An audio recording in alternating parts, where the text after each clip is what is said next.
Hello, everybody, and welcome to another episode of the Healthcare Education Transformation Podcast. I'm your host, Dr. F. Scott Field, and I've got with me a former guest. She's back on for a second time now, thankfully, Dr. Kimberly Varnado. Kim, tell us a little bit about your journey in academia and how it's led you to where you are today.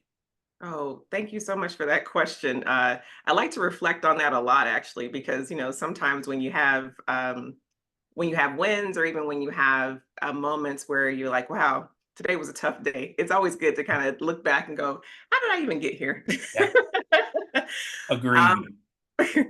my journey was kind of interesting. I went to Indiana University for DPT school, and when I came out, I practiced for about a year and a half in neuro rehab because I thought I was going to be a neuro rehab physical therapist. But soon after practicing in that setting, I was like, you know what? I'm not really sure if neuro rehab is really my calling, and I really see a lot of orthopedic situations or issues that have there's a neuro issue and there's an ortho issue. So I wonder if I need more training in that space. So I ended up taking a travel position that brought me to Arizona. And while I was here doing a travel assignment, it was so interesting. There was a PT school developing. And I was like, I wonder if they'll let me be a lab assistant. Like that was my goal at the time. And so, but I also realized in me questioning that, being a lab assistant, I was like, I don't know if I have enough skills or if I'm really where I should be clinically in my reasoning process and how I, work with patients to really even serve as a TA. But I just kind of had that in the back of my mind that maybe one day I'll be able to be a TA in a DPT program.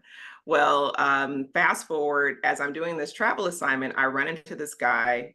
His name is Robert Klingman from Tucson, Arizona, and he's teaching this class on lumbosacral pain management. And he has this clinical reasoning process. And I'm like, this is amazing. How did he learn all this information? So during breaks, I'm like questioning him, like, hey, Robert, how'd you learn that information? And he was like, oh, I went to Kaiser. I went to their residency and fellowship program. And I was like, tell me more about this experience. And so he shared it. And really, after that conversation, he sent me a clinical reasoning form. I thought that was the coolest thing ever. Yeah. And he showed me how he walked through his process. And I was like, I got to get to this Kaiser place. So I followed his footsteps. And I would say within 3 months of me being in the residency program, something clicked in me. And I was like, this is what was missing from my DPT program, like the clinical reasoning framework. Yeah. And if I just knew what questions to ask patients, or if I knew what tests and measures to perform, I could help them get better so much faster. And why is this not? I Yeah. paid all this money to get this training where I felt so, insecure treating patients. And it wasn't just me. I was out there practicing with therapists who've been out 20 years, and people were just still struggling trying to figure Yeah. out what to do next. And I was like, if I want to go back and change physical therapy education, this is the brick that I want to bring to that conversation. And so after I finished my orthopedic fellowship, I then applied for a faculty position, and I got accepted to, I did my interview. I was so self-conscious too, like, I don't think I could teach anything. Mind you, I've been teaching patients Right. exercises and connecting with them and learning techniques and, probably even teaching my peers as we were doing our hands-on, training and residency and fellowship training. But I got the position, and right away there was a connection, one of me feeling like this is the piece that I felt like I was meant to come to physical therapy education and provide this perspective, but then also recognizing that I never wanted another physical therapist to come out of school having spent so much time and developing, Yeah. to be uncertain about what they were doing working with patients. And so I taught orthopedic content. That was my first PT educator gig, and it was great. Within a couple years of starting teaching, I started to go back to school. I got my DHSC from AT Still University, and with an education concentration, because once I got to start teaching, I was like, wow, this is interesting. It's nothing like clinical practice where I had mentors question me all the time. Why are you doing Yeah. that procedure? What kind of question was that? I was always getting this like direct feedback. But when I went into academia, I was like, so is there mentors? What's happening? Yeah. Looking around, somebody gonna check to make sure I'm doing this right. And to my surprise, I would say in general in physical therapy education, there had not been that mentorship. I had indirect mentorship, and I Yeah. had some people that decided to bring me alongside of them. But as far as a structured mentorship process, like in residency fellowship education, I had not seen that. And so within the first couple of years of teaching, I also had a moment where I was like, I'm not sure I'm cut out for this because, you're spending all these hours at work trying to figure out, putting together your lecture, trying to understand what a learning objective is, or you've got learners that are coming to you at different levels. How do you, as somebody who now knows at the fellowship level information, now you're trying to break it down to somebody who's just now coming into the profession?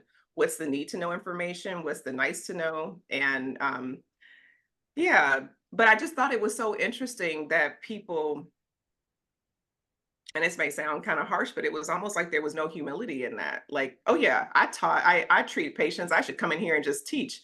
And I thought that was like just kind of Yeah. disrespectful in a way. Like you should know how to teach Yeah. because you're now in this new profession, and you should be trained in it. It should not be something that, because I can treat patients, clearly that transfers over to teaching people to treat Yeah. patients.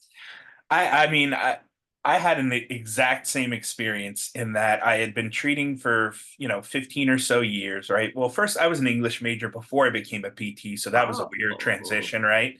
But then I thought I was going to be the New York Mets physical therapist. That was my outpatient ortho bro for life. And then, life came at me, threw me some curves. I traveled a little bit, did some things, and then I kind of found myself working with geriatrics more, not intentionally, just happened. And I found I really liked that population. So I was like, oh, this is cool. I could do this. So I guess I'm a geriatric specialist now, right? And 15, 16 years later, I start to make the transition to academia. And I thought because I've been doing it for 15 years, I could just show up and teach them the things, right? I just know the things.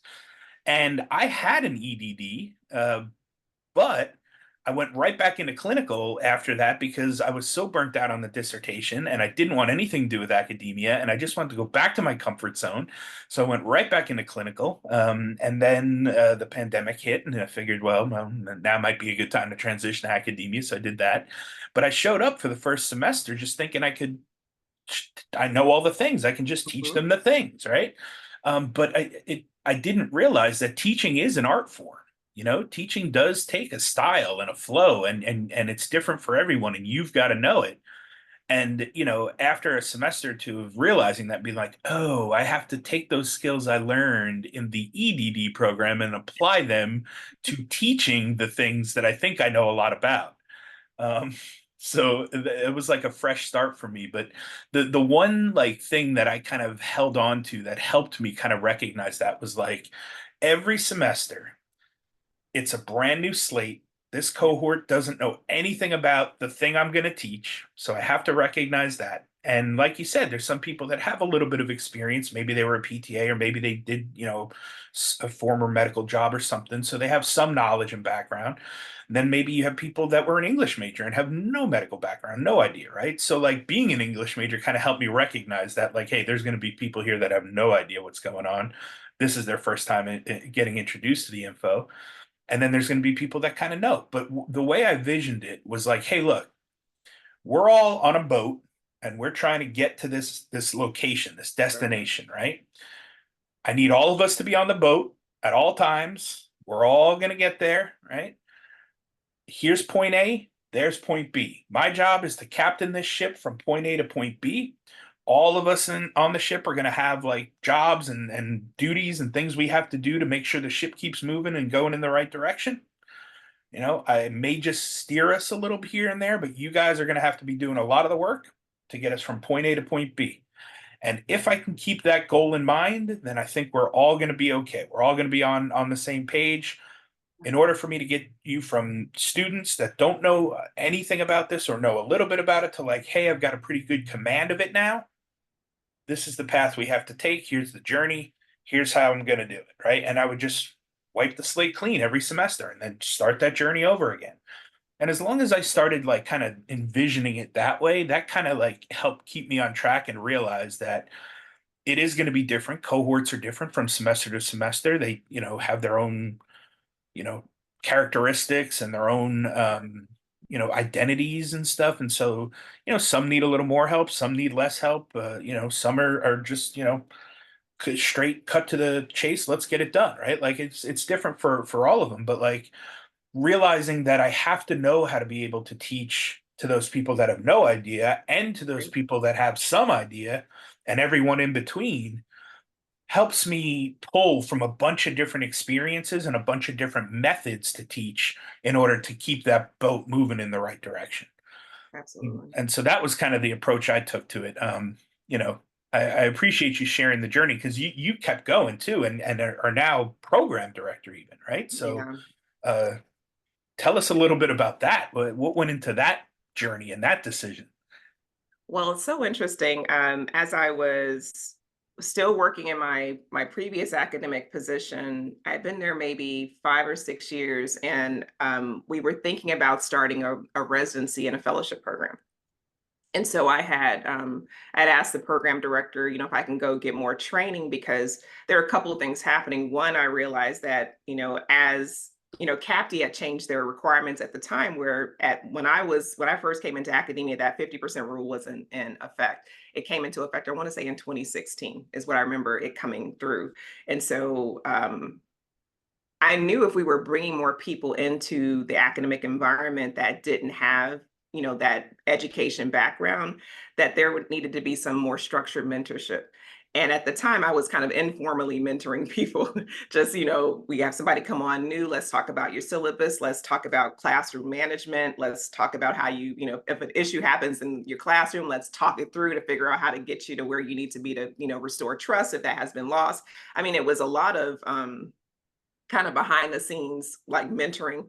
And I didn't really feel super confident doing that because, again, my background is orthopedics, manual physical therapy, fellowship training, and that kind of mentoring. And so I'd asked the program director and the dean at the time, can I do a fellowship in higher education leadership? And that's when so back then it was called Eli, Yeah. but now it's called the Fellowship in Higher Education Leadership Program. And I entered that program in 20, I want to say 2017, in July 2017. And right away, I was paired with Terry Nordstrom as my mentor and Diane Jetty. And now, when that happened, I was just completely floored, just thanking God, like, thank you so much. These are like the people who I follow all the time, and I knew that they would help me really figure out the pieces that I was trying to work out in my head about physical therapy education, even my way of even thinking about how I interact with learners. I was always trying to get better. I remember my first time going to ELC, the Education Leadership Conference. um, One, trying to even get to that conference was quite the challenge because at the time only program directors and DCEs were encouraged to go. And so I remember going to my program director saying, hey, I would like to go to this ELC thing. And she was Yeah. like, that's for program directors and DCEs. Don't need to go to that. And I was like, I feel like something's happening there. I need to get there. So Yeah. I submitted my doctoral thesis topic, which is on faculty job satisfaction. And it got accepted out of like 20 presentations. And I was like, oh, great. I get to go to this conference. And just so happened it was in Phoenix. But while I was at that conference, I went to a session and it was on backwards design. And it was like in that moment that I realized, wow, there are things that I think that I'm doing that are helpful in the classroom, but what I really need to be doing is having more of a structured framework. And the funny thing about kind of that moment of realizations, it took me back to my first interview for the position that I had at the time. My husband is a teacher, and one of the books that he gave me was Backwards Design book. And so I was like, oh, wow, I get to pull that book out again and now try to figure out how to teach more effectively. And so, even some of the questions that were kind of posed at me during the conference by one of my mentors was, some people think that active learning is because you have a lab, that's active learning. She's like, that's not active learning. And I was like, oh, thank you for that. A check to the ego. Let me go learn more about what I should be doing in the classroom. So, anyway, make a long story short, using that information about backwards design, um, I had that kind of percolating in my mind. Like, I feel like physical therapy education can be so much better.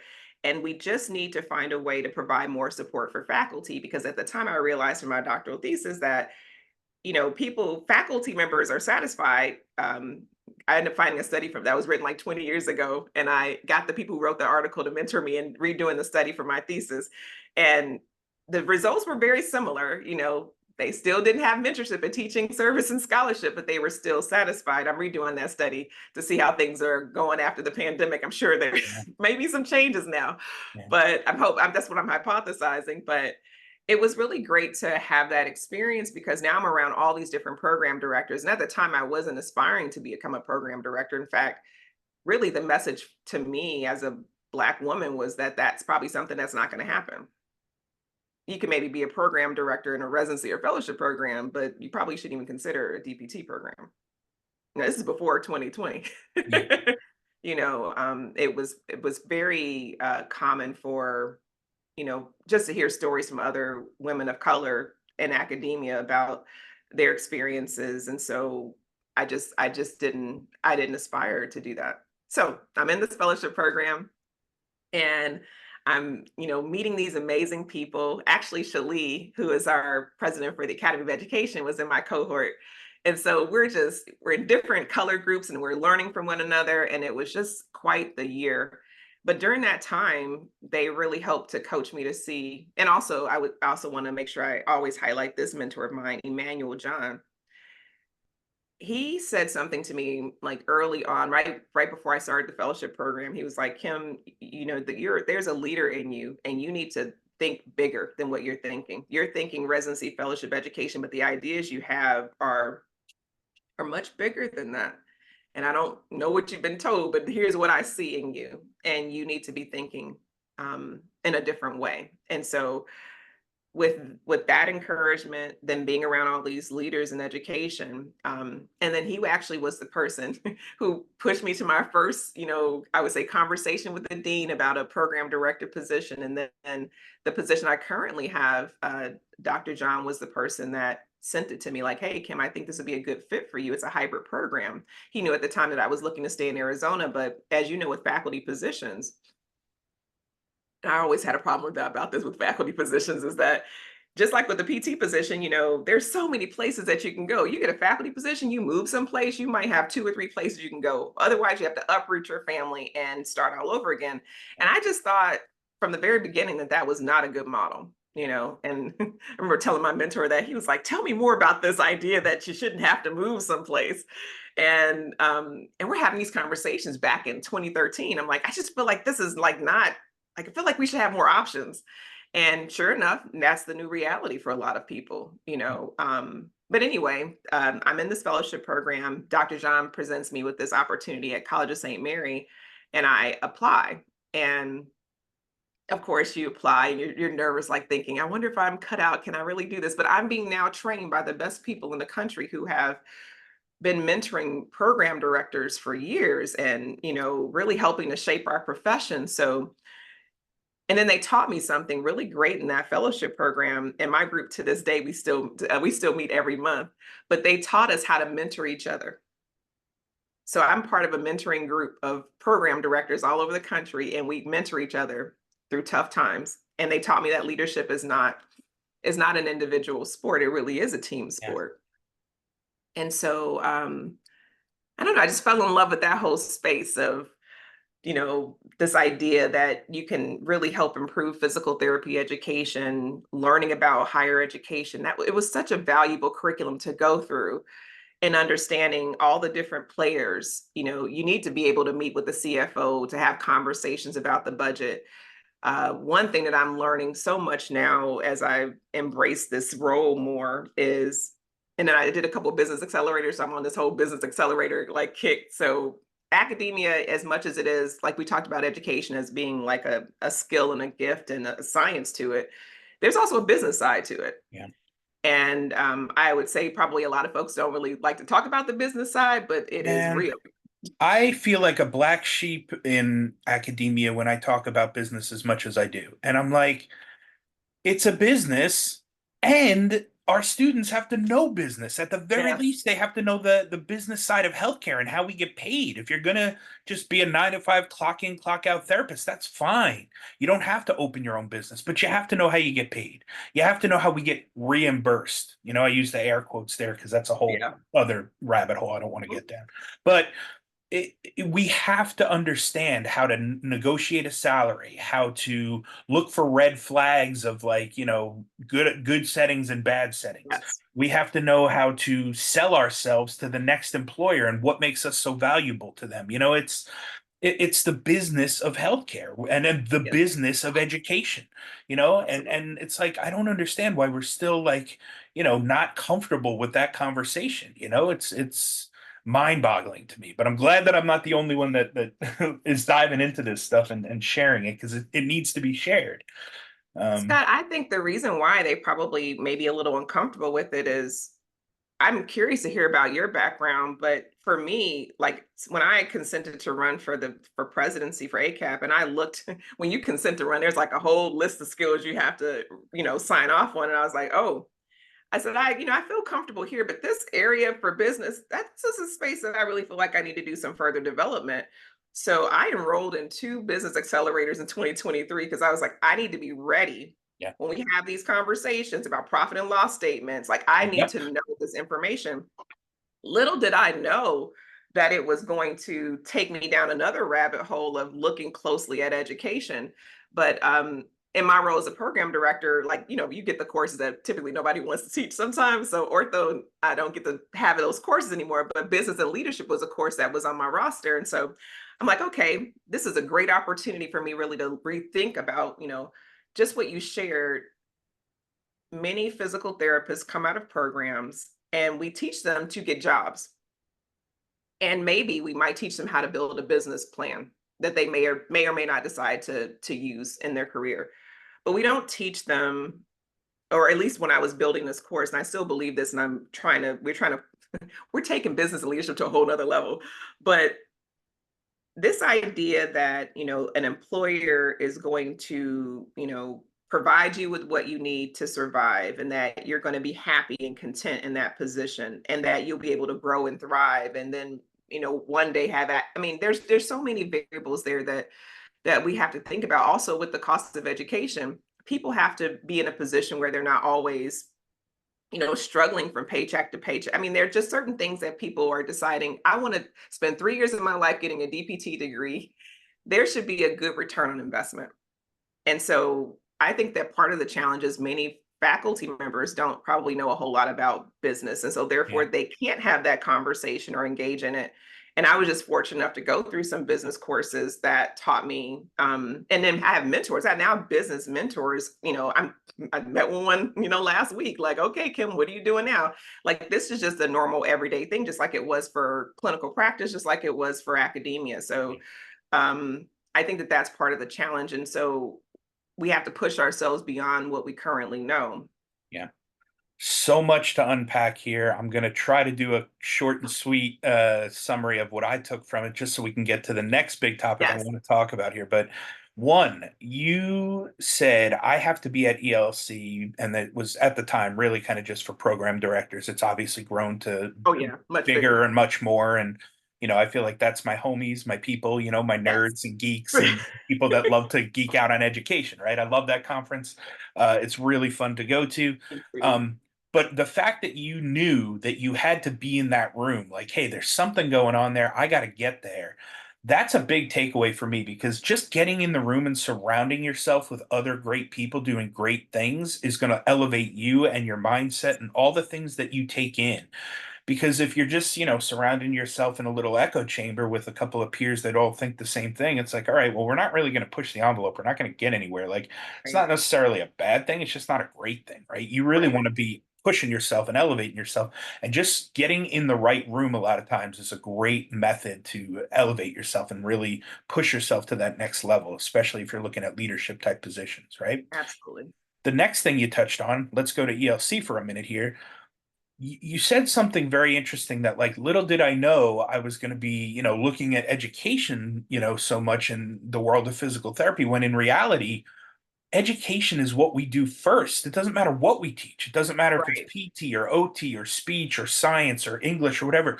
You have to be able to educate. Like we talked about earlier, it is an art form, it is a science. In order to transfer knowledge to a group of people and have it stick so that they can then use it and further themselves and do things with that knowledge, it's tough. It's a hard job. So, like, the cool thing about ELC is it really does look at and support educational research, Absolutely. which I'm all about learning about biomechanics and kinetics and all this, like, crazy physical therapy, hardcore research of how the body works and things that we do, because we need that, right? We need Mhm. researchers to keep pushing and learning Absolutely. more about technology and the body and how we can get better outcomes. All for it.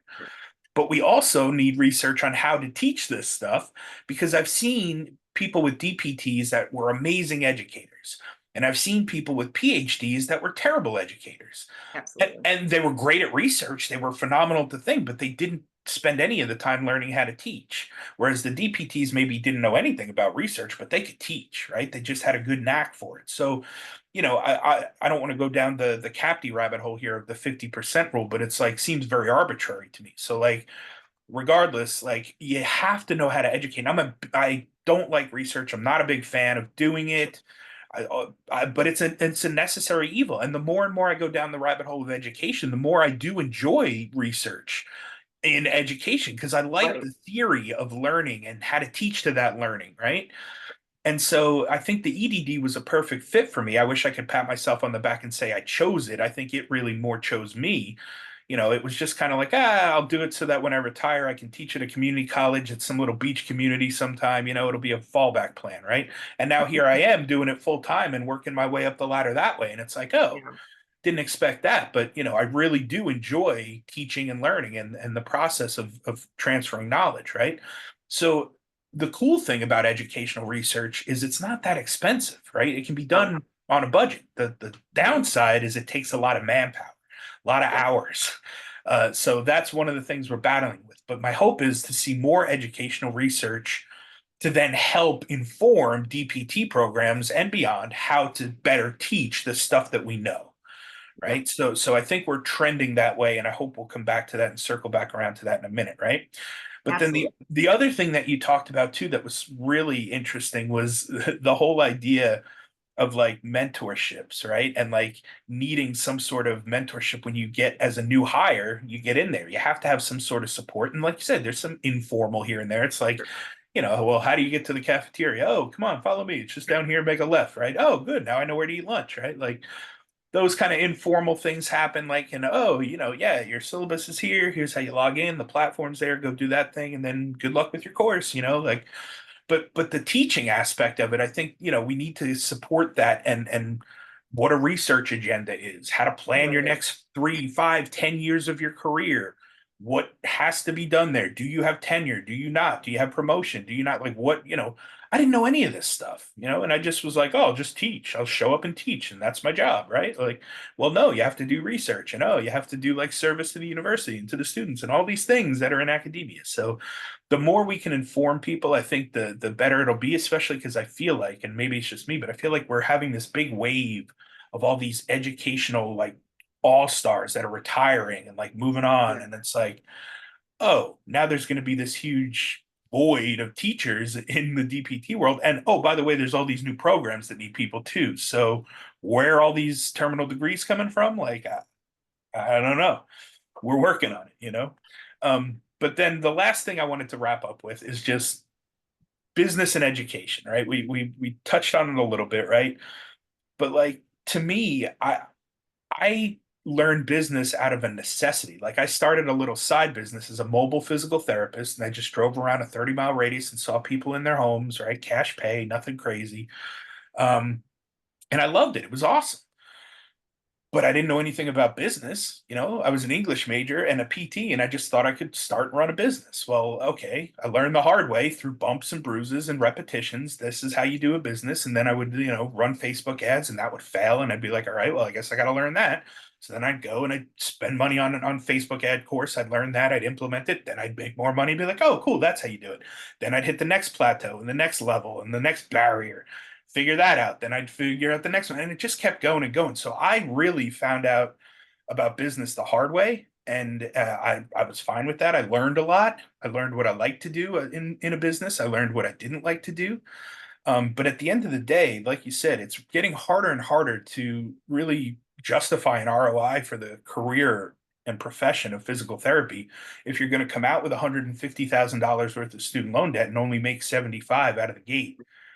And even after that, with years of experience, there's still going to be a ceiling because they have to keep the lights on and pay the rent and like all the other things. So that if you really want to make six figures and above, you're going to have to see 20, 30, 40 patients in an outpatient setting. And it's like, that's mind blowing. That can't be done. Like, what, it's hard to justify. So, like, then the question becomes, all right, well, how can we make money in other avenues and other revenue streams and other things that we have total permission to do, like writing books, creating courses, speaking gigs, like what all the things that we as physical therapists can do. We just have to think outside the box a little and get out of our little 9 to 5 clock in, clock out therapy thing. And that's my soapbox. That's what I've been teaching, through my programs for years now. And I love it. It's really, it brings me joy to see people start their own thing around their passion that they still love doing, and be able to do it, with a lifestyle business where they're able Yeah, to maintain the lifestyle they want, not have to work 80 hours and two PRN jobs, right. and use their skills, use the education they got through the 3 year DPT, through that $150,000 education. Like, it's all about how you leverage it. And I think that's what one of the things we need to start teaching these students is that it's fine, everything's okay. It's not, sky is falling, chicken little stuff. You just have to be smart enough to leverage it in a way to show your true value, right? Because let's just say we look at a population health type job, right? Where you're saving an industry of like insurance hundreds and thousands of dollars because you prevented a thing by treating it further up the stream, right? Absolutely. That's great. But it's hard to show that sometimes because insurance was like, oh, well, how do we know it was your thing? Like, it didn't happen. It's like, yeah, I know it didn't happen because I prevented it by instituting this thing. So it can be a little bit difficult sometimes to navigate those, but at the same time, we have the knowledge and the power to be able to do that. So that brings me now to our next point, and this is where I'm just going to open up the floodgates for you and let you fly here. You have to take off this educator hat for a minute and kind of put that aside. Now you're putting on the Madam President hat of ACAPT. Tell us about that and the vision that you see for the future of the profession and your piece in that. Where do you see having a hand in involvement with ACAP and all that? Tell me about what you see as the vision here for the future. As I'm reflecting on your question, I'm thinking, all these pieces that, or all these experiences that I had to go through to get to that point, all of those experiences were for a reason. Yep. So, um, being at College of St. Mary and developing a hybrid DPT program at a time that was not an acceptable space to go into. I will say before the pandemic, I got, lots of, feedback from mentors like, just because you maybe can do it doesn't mean you should do it. We don't know if this thing is going to work. It's going to be low quality, but recognizing that you can't just listen to what has always been done and think that that's the way it always has to be done, but always thinking about, well, what else can we do to improve things, and pushing against the grain. And then when the pandemic hit, it was like, hey, Kim, how do you do that thing again that we said you probably shouldn't do? And also in thinking about my experience there, where I took the position when I was interviewing at the time, I had this idea that what if we develop physical therapists that were actually capable of helping to address health disparities, that they promoted health equity. We talk so much about how the population looks nothing like the healthcare provider population. So how do we change that? Well, what if we developed a program that, or programs that actually did that? How do you do that? Well, I currently have a team of people I work with, and we're 80% from different groups. We're a very diverse group, and we work very fast together, and we're always challenging each other and always trying to, what else can we do to improve things? And we have a curriculum that addresses health disparities. So there's a way to do it. I think about the student experience. We just got we have 5 papers that are going through PTJ right now that talk about kind of these 5 pillars that we've been figuring out at College of St. Mary. But I guess what I'm trying to say is the things I'm finding out in my, I would say at my institution to, figure out how to improve physical therapy education. I don't think it's just for that population. I think that many of us have ideas from all of our institutions, and if we can bring those ideas together, and it doesn't matter if you're from a small college or from a R1 institution, we all have ideas to contribute to the collective to improve physical therapy education, to improve innovation, to improve inclusion, to really push forward inquiry, to figure out what are those things that we currently aren't doing that can actually improve not only the experience for students going through physical therapy programs, but also to think about, how does that then translate into clinical practice? And so my hope with, serving on the board is to help create that space for people to bring their ideas forward, us working collectively towards things that actually move the profession forward. Because if we talk about diversity, we've been talking about that for decades and the needle had not moved, but I was so grateful when ACAP reached out to myself and some other educators after the murder of George Floyd. And they were like, can you help us figure out what to do next? They came to a lot of the Black educators and asked us, can you please contribute and let us know what should we do? And it was referenced last night in the Linda D. Woodruff lecture about those listening sessions that I was a part of, Julian was a part of, Dr. McGee was a part of. And so from those experiences, it also let me know that I had a lot to probably contribute to the conversation, because I think sometimes, like I mentioned earlier, it was not, it was not a welcoming experience to be in academia before 2020. It just wasn't. Um, and for some of us, maybe we thought it was, and it was even communicated, you should be grateful that you're here versus you have something to contribute that can help us all become better. And so my hope in serving is to do just that, let people know, one, we need you. Yeah. Some people just need to be invited. Like you mentioned, at the educators with terminal academic degrees versus those that don't.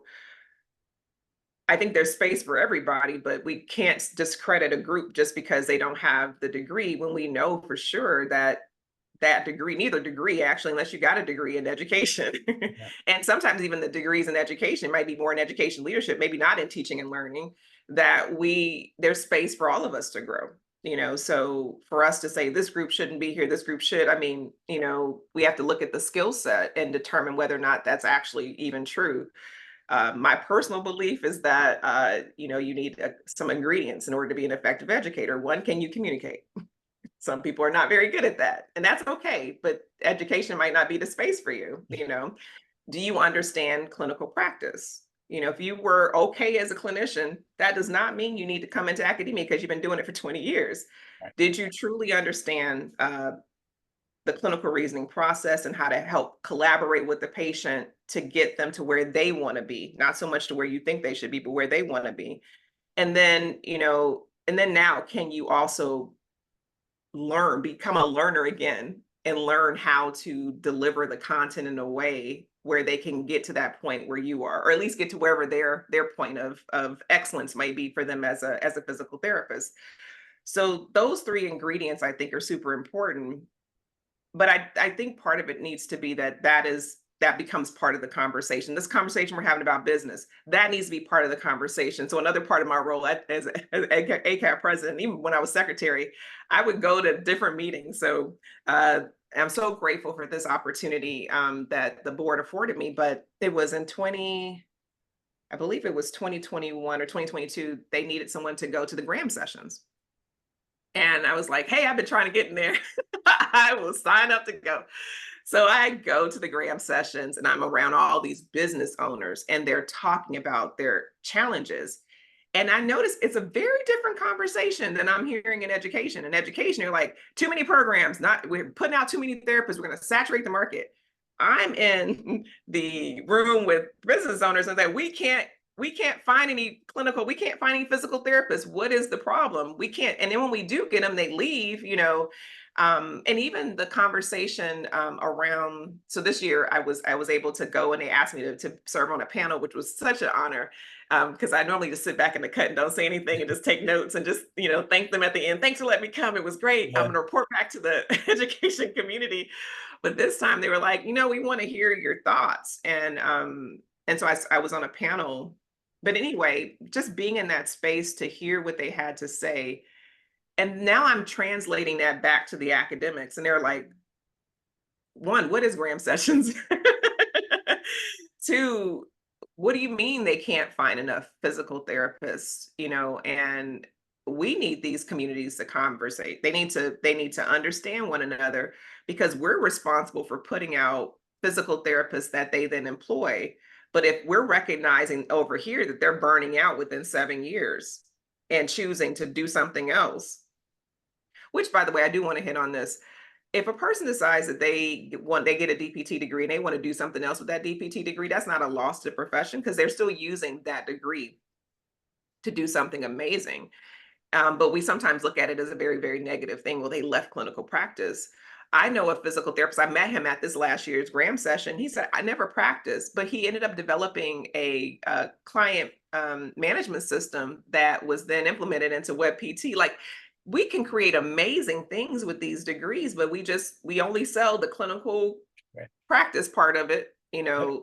You teach, critical thinking skills. And granted, it is an expensive degree to get, but what I'm getting at is you can use it for so many different things. Exactly. Exactly.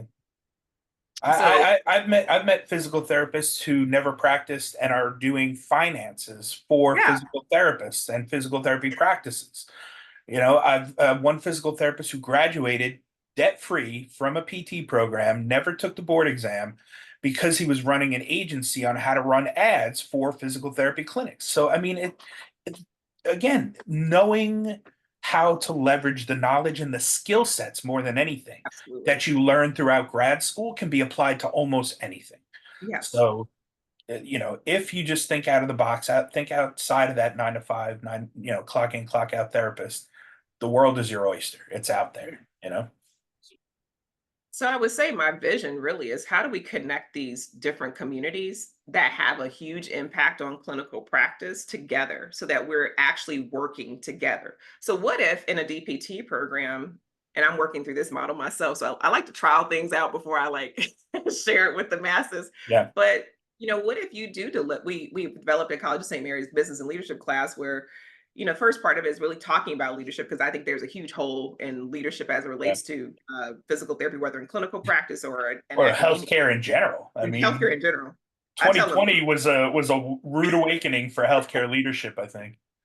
agreed, you're right, Scott. So we teach the leadership part, but the other part is, all right, you're here at this point in time in history. You now have more information to work with than many other generations. You know what exists, the health disparities that are out there. What are you going to develop that's going to actually address any of these issues? And if you think that working a 9 to 5 is going to be satisfying for you for the next, 10, 20 years, I'm here to let you know, based on the data, that's not necessarily the case. So you might want to be working on this plan B that could actually help. That might be your thing that takes you way further than you ever imagined. And can we connect you with community resources to get you to think differently about, like the DPT degree, it can't do all the things, but maybe it's the degree that lets you know, here are these other pieces that we can connect you with. So we connected our learners with the Small Business Association in Nebraska. And we had like a Shark Tank. They had a business idea. We're presenting it in front of this business mentor, and he's connecting folks with different resources. So, you know what? That's a pretty good idea. I think you should build it further. This particular program is great for, like, you can get a government contract for that idea that you have. But in order to do that, you need to understand the procurement process. So here's a program to go through. So can we connect learners who are in our DPT programs with the knowledge and skills so that they know what to do next, as opposed to just getting out here and trying to figure things out? Because I was the same way, Scott. I'm like, let me open this practice, and I had no idea what I was doing. But it would be great if there was some information to allow students to know, like, Yeah, here's what you can do with the degree. The other thing that was kind of interesting, in my second Graham session, I'm listening to the different uh, clinic owners talk, and they were discussing like third party payers and what that process is like. And one of the business owners stood up and he said, I was talking to an insurance company rep, and I was like, why do you reimburse us so poorly? He was like, because we can't. That's why I do it. yeah, And he was like, how are we negotiating? What are we doing as a profession where we're just accepting what they give us? And right away when he said that, I was like, I wonder if that's something that, I mean, not that it has to be in DPT education, but maybe it's that next step after you graduate where we Yeah. have some sort of, Advocacy. Yeah. advocacy. So they're just, I feel like there's so many great opportunities, and even on advocacy.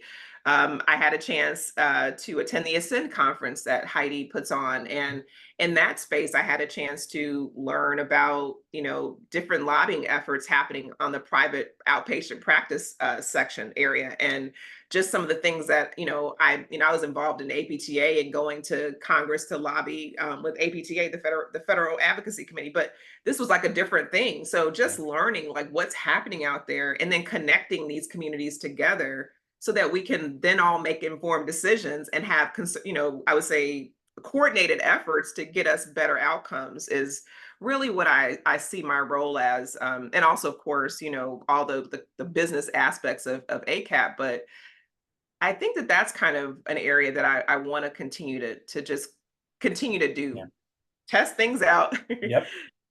publish on what I'm finding, and then continuing to go in these different spaces where you're learning information. And then when you know that it's going to inform the greater good, if we all know this information together, so we can have the same conversation, Yeah. and then putting that out so that we're all able to move in the right direction together. Because right now we're just all moving separately, and it's Yeah. not working.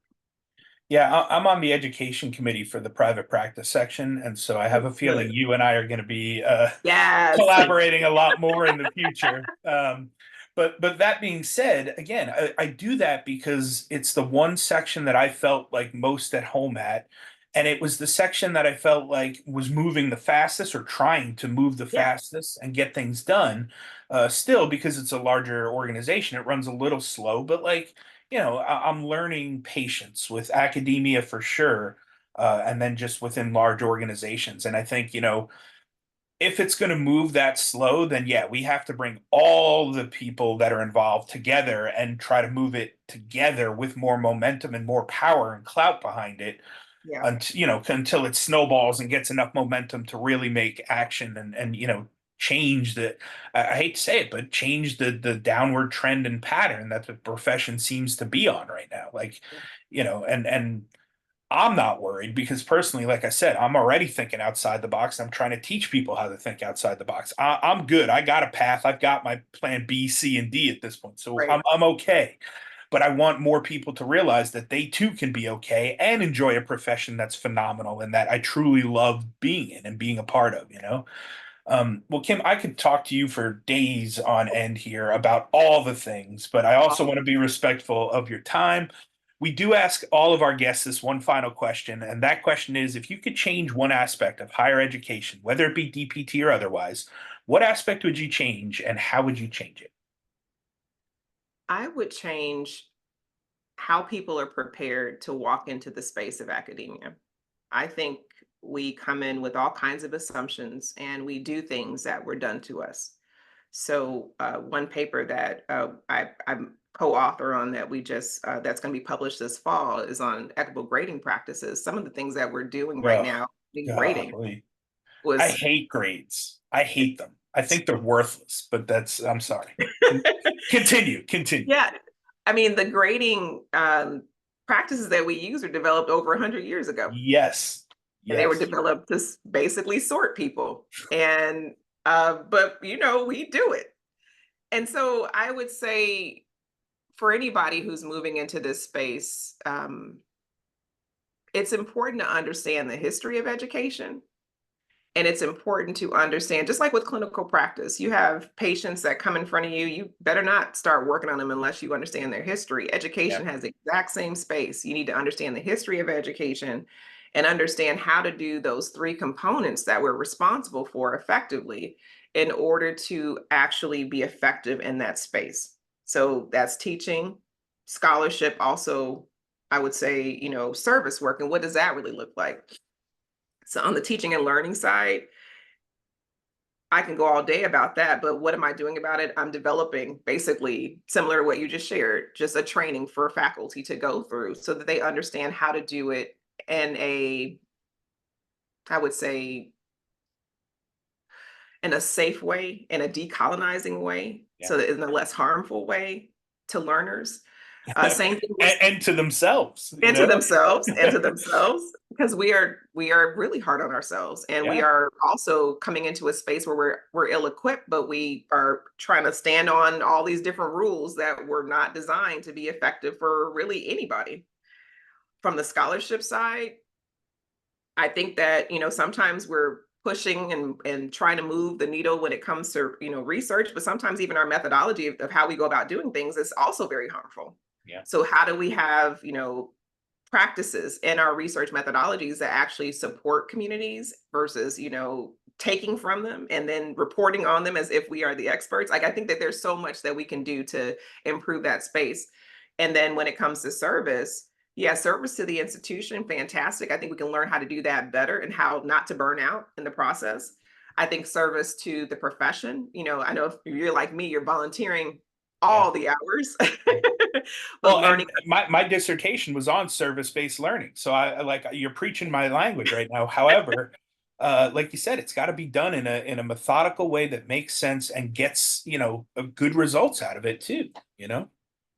I'm also looking to Scott at service from the lens of I read this book. Actually, I've been following this author for some time. It was recommended by a colleague, um, Cormac Russell, on community development. And so, looking at communities as Yeah, institutions, we're taking so much from these communities, but we're not really putting a whole lot back into them. right. And we come in saying, "Hey, we know everything. We know we're the answers to It's like, no. How do we put the power of healthcare back into the hands of people? And so another part of what I'm developing, or even we got one of the papers that was accepted was on how do you form partnerships with residents around your institution Yeah, and use your power as an institution to connect them with resources. yeah, So, that's kind of my brick that I'm bringing and that I'm hoping to leave with the profession. And I would say, lastly, when it comes to that part about community development, I'm also looking at how do we help with giving the power back to residents. I'm looking at how do you do more remote monitoring to give people that power back, yeah, because I think that for us right now, given the landscape of education, for us to just believe that, well, the problem is they just don't have access to quality care, and like that's part of it. But the other part of that is, one, we need to change those social and political determinants of health, but then also give them access to the information they need with some counseling to make sure that they can access the healthcare system in the most effective way to get the health outcomes that they want. yeah. Whew, that was heavy.